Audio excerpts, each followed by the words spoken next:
एक मधुरा नाम की अप्सरा शंकर भगवान को देखकर मोहित हुई, पूजन करना प्रारंभ करें।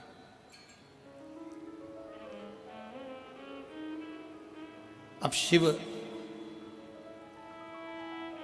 जितना तप से भगवान शंकर प्रसन्न नहीं होते,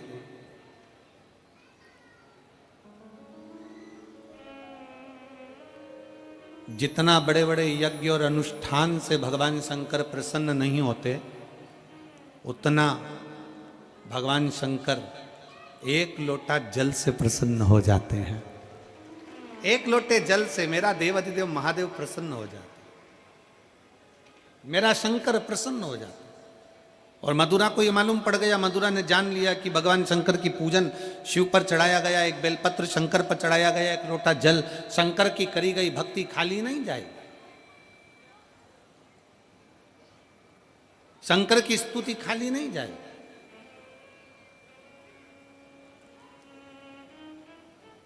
और बहुत जरूरी है, जितने लाखों की संख्या में आप लोग बैठे हुए हो, आस्था चैनल पर जितने लोग कथा सुन रहे हैं, फेसबुक यूट्यूब पर जो लोग सुन रहे हैं, और इस पवित्र मेरठ की भूमि पर जितने शिव भक्त इस कथा को सुन रहे हैं, वो अपने अंदर एक बात उतार लेना, तुम अगर धर्म की रक्षा कर रहे हो, तुम धर्म के पथ पर आगे बढ़ रहे हो, और तुम अगर धर्म को ज्ञात कर कर धर्म की रक्षा में लगे हो, तो एक दिन वही धर्म तुम्हारी भी रक्षा करेगा और तुमको भी बचाने का प्रयास करेगा। आज चारों तरफ उपद्रवी लोग सनातन धर्म को नीचे दबाने का प्रयास कर रहे हैं। आज के जमाने में सनातन धर्म को नीचे की ओर ले जाया जा रहा है। भगवान की निंदा करना, शंकर जी पर दूध क्यों चढ़ा रहे हो, शंकर जी की आराधना क्यों कर रहे हो, देवी जी पे चूनर क्यों चढ़ा रहे हो, देवी जी की आराधना क्यों कर रहे हो, क्यों शंकर जी की पूजन करते हो, क्यों देवताओं की पूजन करते हो। दुनिया के लोगों ने एक लक्ष्य बना रखा है कि सनातन धर्म के देवताओं को बदनाम किया जाए, सनातन धर्म के देवताओं के लिए अपशब्द कहा जाए, और जब ये सनातन धर्म से हट जाएं तो हमारे अपने धर्म में इनको ले लिया जाए और इनके अपने धर्म में विराजमान कर कर इनको भी धर्म भ्रष्ट कर दिया जाए। पर मेरठ वासियों और मेरठ की मेरी जीजियों, चिंता विषय नहीं है। चिंता इस बात की करना है कि आपके और हमारे बच्चे संस्कारों से विहीन तो नहीं है।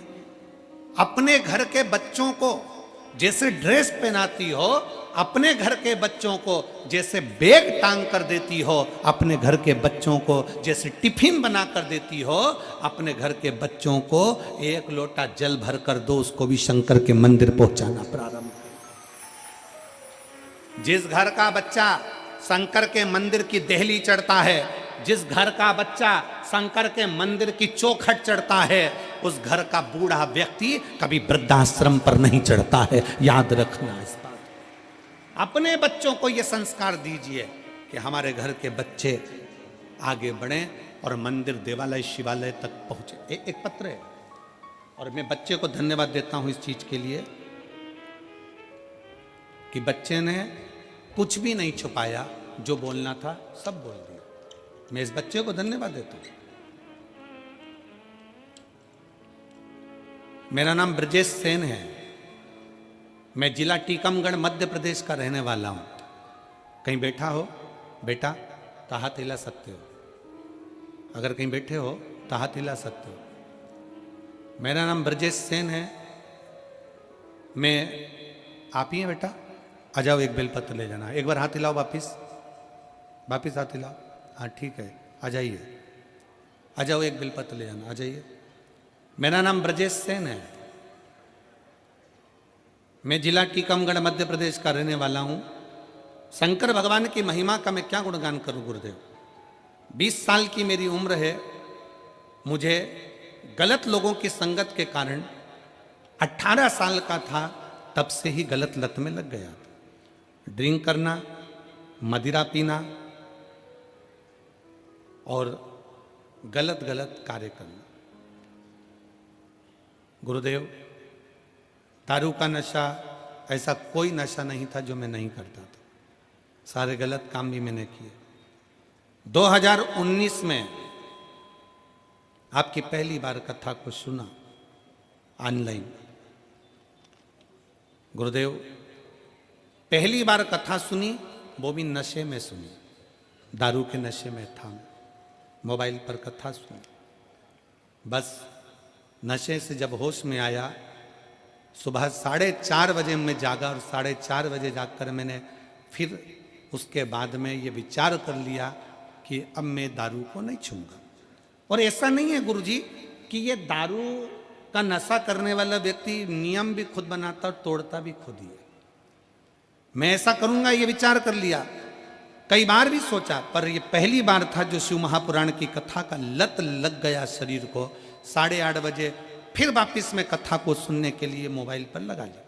8:30 बजे मैंने कथा सुनी, शिव जी के मंदिर गया, शंकर के मंदिर में जाकर बाबा की भक्ति में लग गया।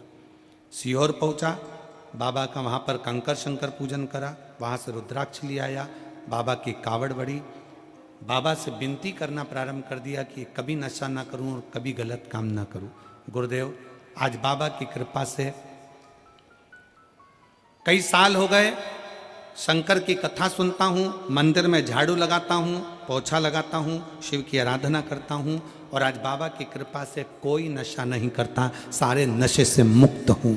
और 1 साल नहीं, कई साल निकल गए। बाबा 3 साल से नित्य लगातार नियम से, 3 साल से नित्य लगातार, 3 साल से नित्य नियम से मंदिर, झाड़ू, पोछा, सुबह शाम सब 3 साल से नित्य नियम से मंदिर, झाड़ू, पोछा सब कर रहा हूँ। और बाबा की कृपा से सारे नशे से मुक्त हूँ।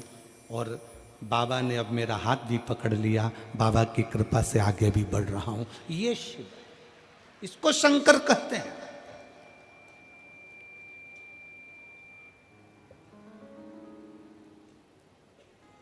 ऐसे कई सब सभाओं में लोगों को खड़ा कर लिया जाता है, हाथ लंबा करो, हाथ लंबा कर लिया, बोल दिया आज के बाद मैं नशे से मुक्त होता हूं, मैं नशा नहीं करूंगा। ऐसा संकल्प बार बार दिलाया जाता है, और संकल्प दिलाया तो जाता है पर बहुत कम लोग हैं जो संकल्प पर चल पाते हैं। संकल्प वही सफल होता है जो दिल से किया जाता है। पंडाल में बैठकर कथा सुनकर जो संकल्प लिया जाता है वो मूल होता है, वो मूल है।